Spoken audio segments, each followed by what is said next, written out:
Tayo, perjury. Ano? Tapos na tayo sa falsification of documents. Ito namang perjury. Lagi natin itong nababasa sa mga balita.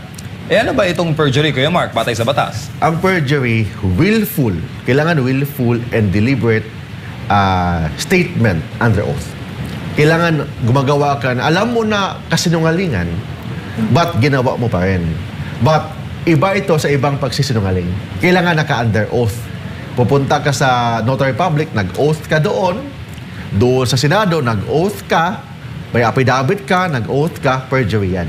Ibig sabihin perjury, hindi lang pagsisinungaling. Kasi may iba dyan nagsasabi ka, based lang sa paniniwala mo.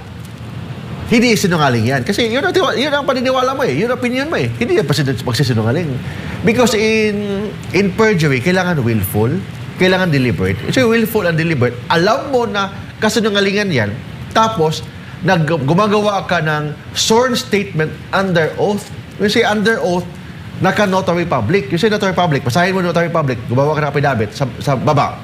Subscribe and sworn to before me. Ibig sabihin doon, naka-under oath ka in front of a notary public. Tapos, peke yung pinagsasabi mo. Hindi totoo yung pinagsasabi mo. Perjury yan. Pero kung opinion mo na nagsasabi ka, but this is my opinion, hindi perjury yan. Kasi in perjury, alam mo na sinungaling, alam mo na hindi totoo, yun pa rin ang sinasabi mong kasinungalingan sa statement mo, tapos naka-under oath ba? Naka-under oath ka sa fiscal, naka-under oath ka sa prosecutor, naka-under oath ka sa notary public, yan.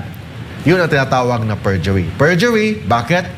Willful or deliberate sworn statement under oath before a notary public or any administrative officer. Yan ang tinatawag na perjury.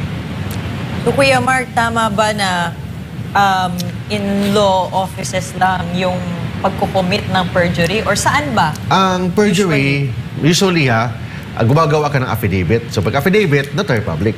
Okay. Pag doon naman sa mga yung tinatawag na complaint affidavit, mga counter affidavit, yung mga kaso-kaso, di ba, MJ? Kaso-kaso, counter affidavit, complaint affidavit, doon mo i-file yan sa mga office of the city prosecutor, or may prosecutor naman doon sa office of the ombudsman, mga ganon.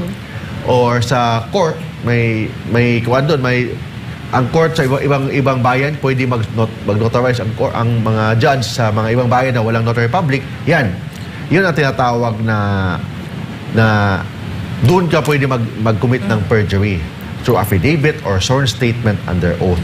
So, ibig sabihin, gumagawa ka ng affidavit, meaning in writing, tapos nag-under oath ka na totoo yung nagsasabi mo, tapos hindi pala totoo yun. Yun ang tinatawag na perjury.